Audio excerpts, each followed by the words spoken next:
یارانو دوستانو مشرانو او همزولو ډېره مینه ډېر احترام مې در ورسېږي او زه خو غواړم هغه چې د شعرونو نه علاوه همداسې خپل احساسات در سره شریک کړم. زه باور وکړئ ډېر زیات خوشحاله یم. نن فکر کوم درېیمه شپه مو پیل کېږي د خپلې مور په غېږ کې.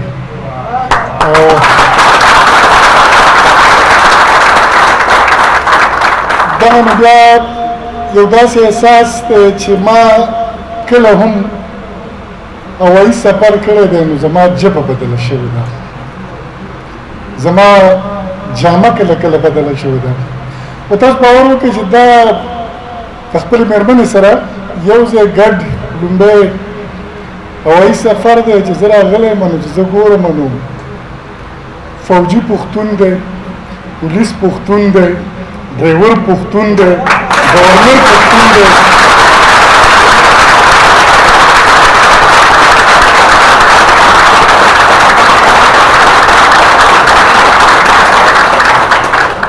بادشاه پښتون دی او حتی چې دربار پښتون دی. نو زه ډېر زیات خوشحاله یم او ځان راته داسې په لومړي ځل د جایداد خاوند ښکاري، د خاورې خاوند ښکاري. او په دغه تناظر کې به خپل یو دوه شعرونه راته رایادېږي زاړه چې که طوفان مو د هستیو ډیوې مړې کې، که طوفان مو د هستیو ډیوې مړې کې، د فکرونو چراغ خدای مکه چې ګل شي.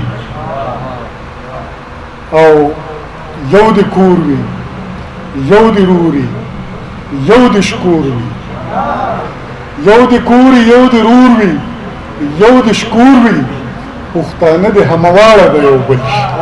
او په دې لپاره چې څنګه مکه دا احساس په سر خپل شریکولو ډېره مننه.